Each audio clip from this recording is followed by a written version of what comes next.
Big step in the Red Bull drama as Red Bull releases statement, Mercedes has made a decision on Lewis Hamilton's replacement, and teams switch focus to next season and the upcoming regulations.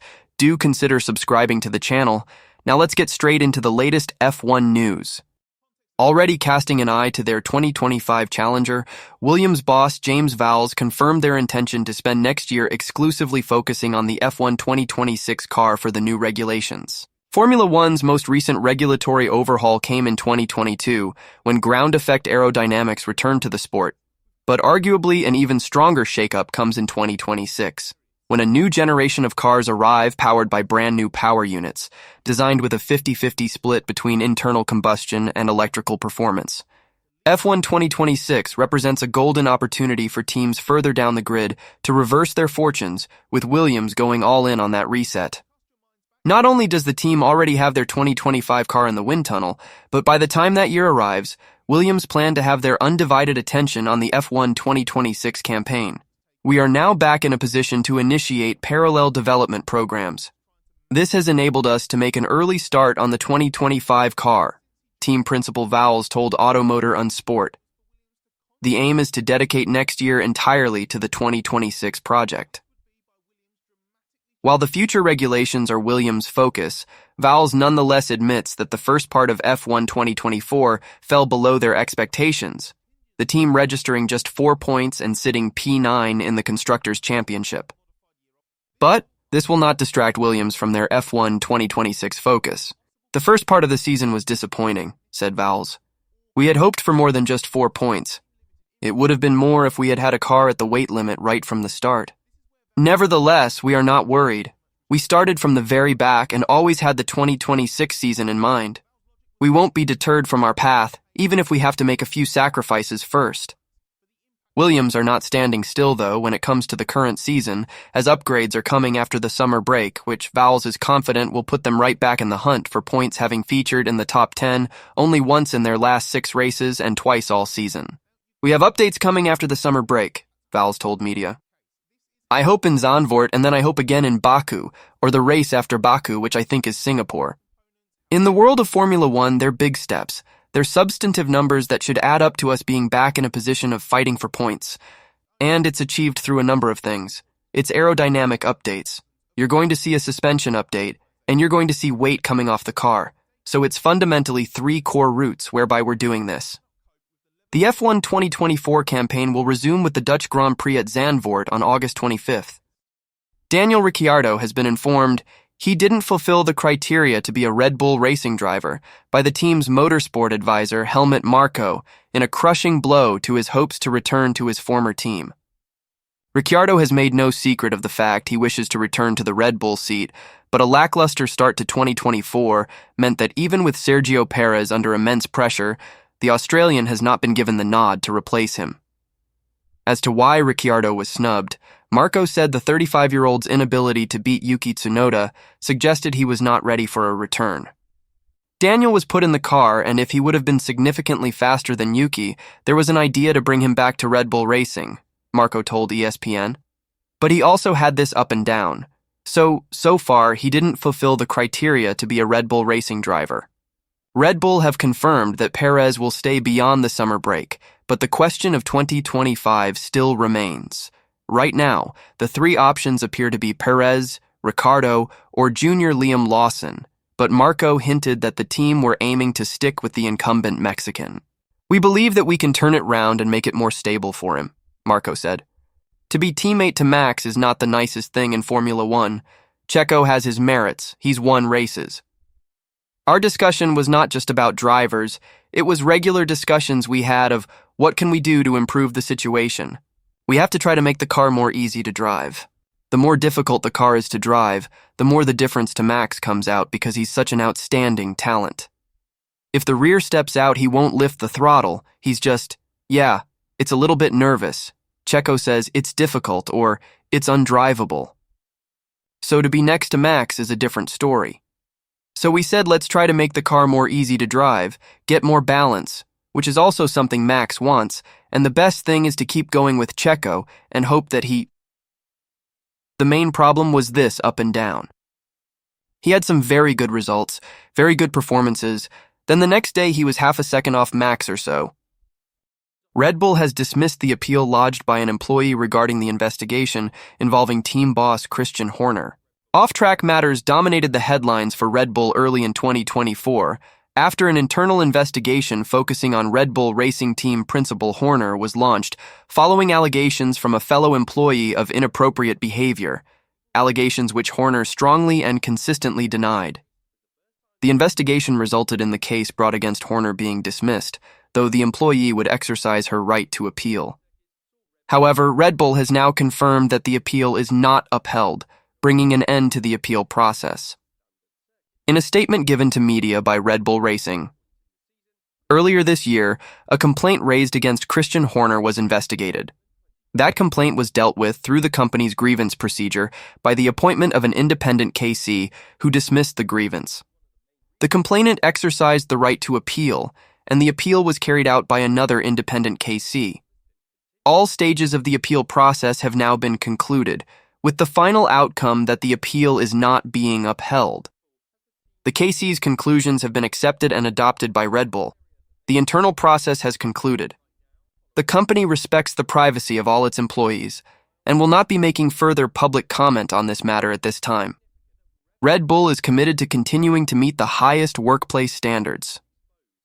Horner has served as Red Bull racing team principal since the team joined the Formula One grid all the way back in 2005. Red Bull having since claimed 6 constructors and 7 drivers' title crowns, while they currently top both championships in F1 2024. Horner had raced in the junior formulas and founded his own team Arden in 1997, retiring from racing at the end of the following season to fully transition into team management. Red Bull advisor Helmut Marko says it is tragic that Carlos Sainz has been unable to secure a seat with a front-running team for the F1 2025 season after the Ferrari man's move to Williams was made official.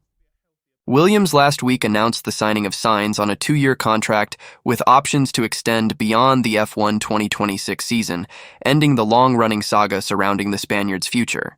The signing of Sainz represents a major coup for Williams team principal James Vowles, who has plans for the team to re-emerge as a major force, having been restricted to just a single race victory over the last 2 decades.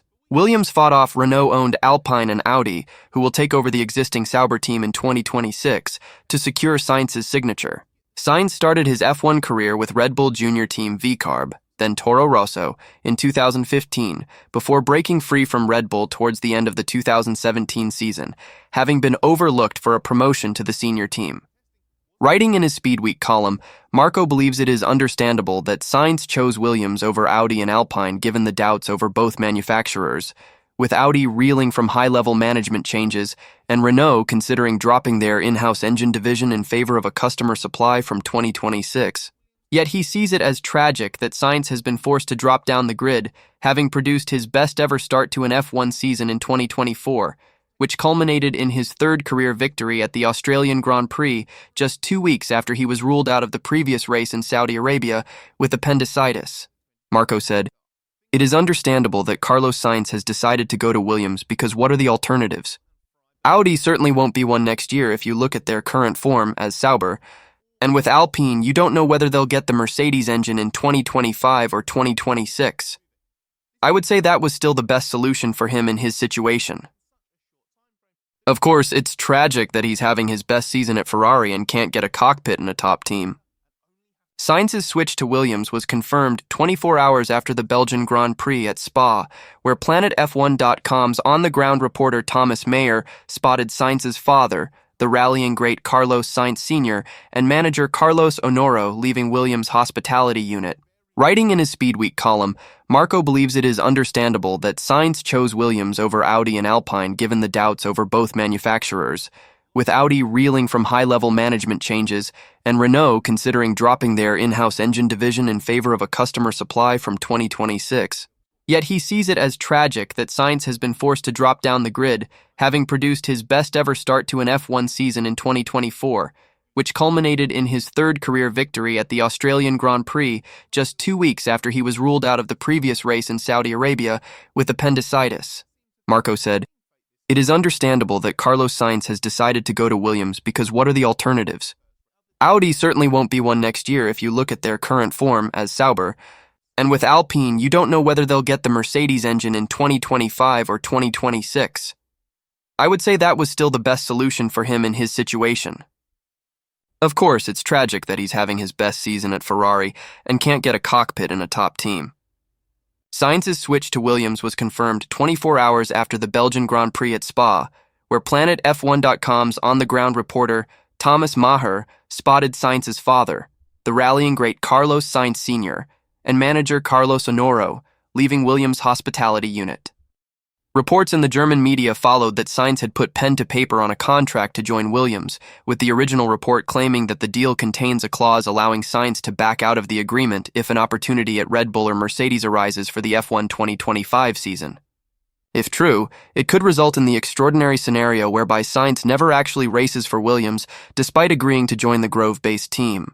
Marco made reference to the rumored get-out clause in an assessment of Sainz's prospects at Williams, adding, "Things should be moving forward at Williams, where he also has a powerful engine.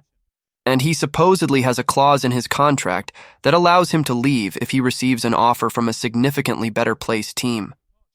Speaking to select media after Sainz's switch was confirmed, Valls refused to confirm the existence of the rumored clause, dismissing it as speculation. He said, "There are precisely 10 people in the world that know what the interior of the contract holds. The Carlos camp know, and I know what's inside. So anything you have read on the internet is speculation, and that's it." It was the message in Williams' official announcement that 2025, 26, and beyond did not come from myself. That came from Carlos.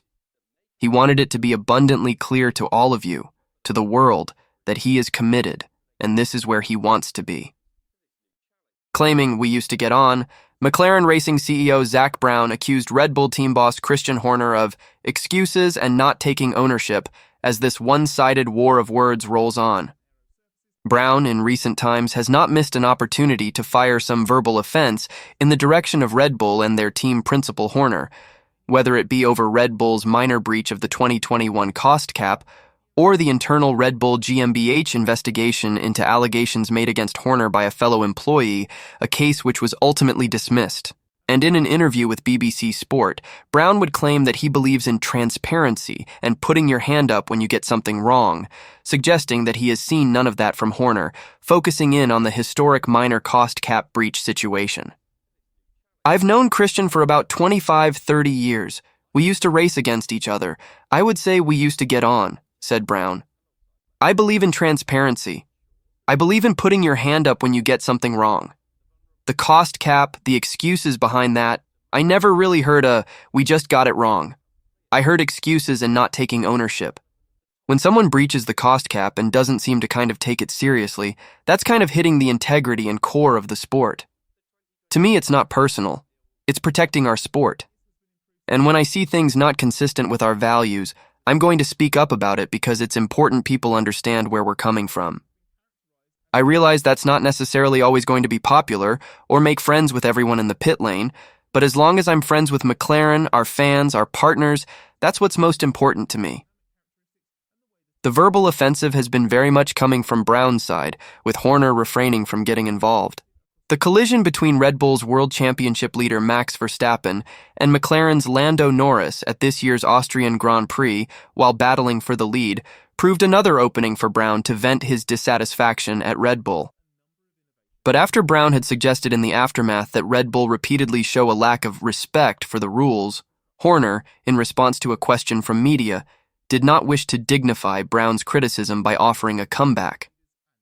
"I'm not going to dignify that with an answer," was Horner's clear stance.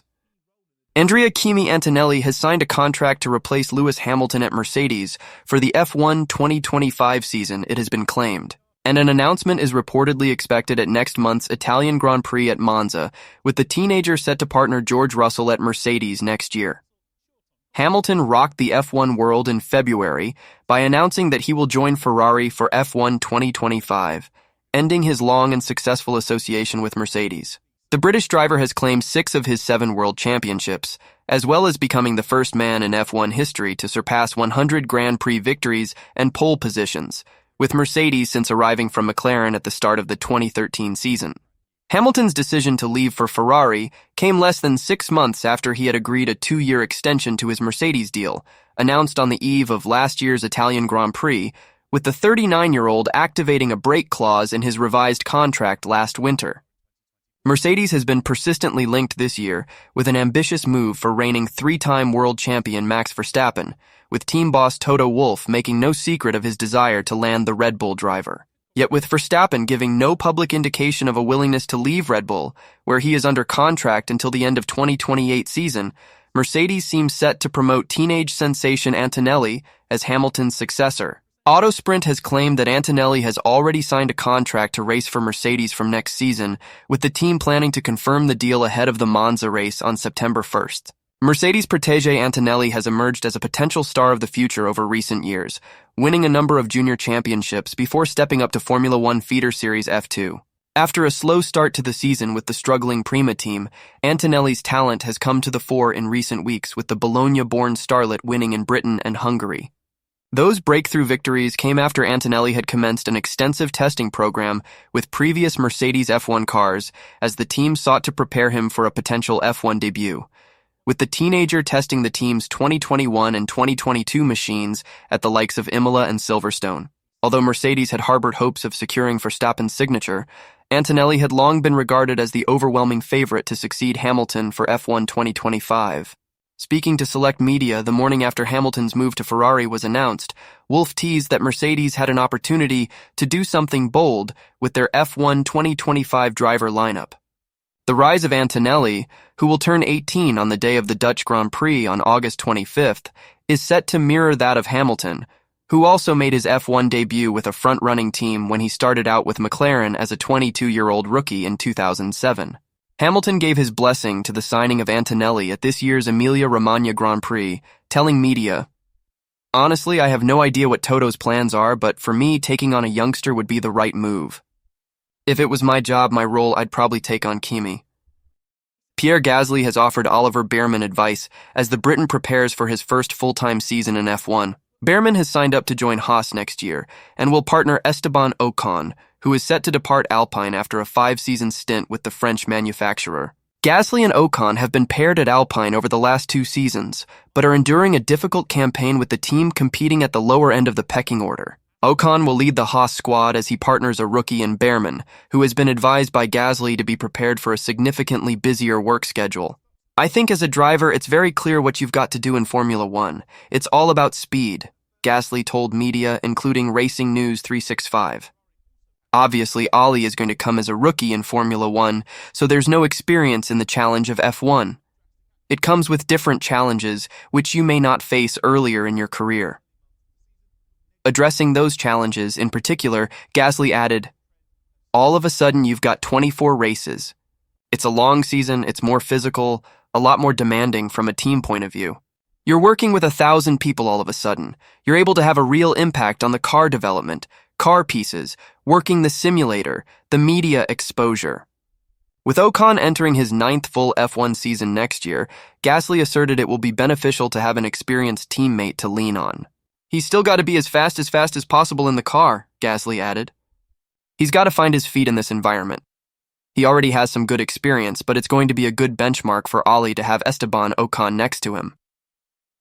Thanks for watching the video. I'll see you around.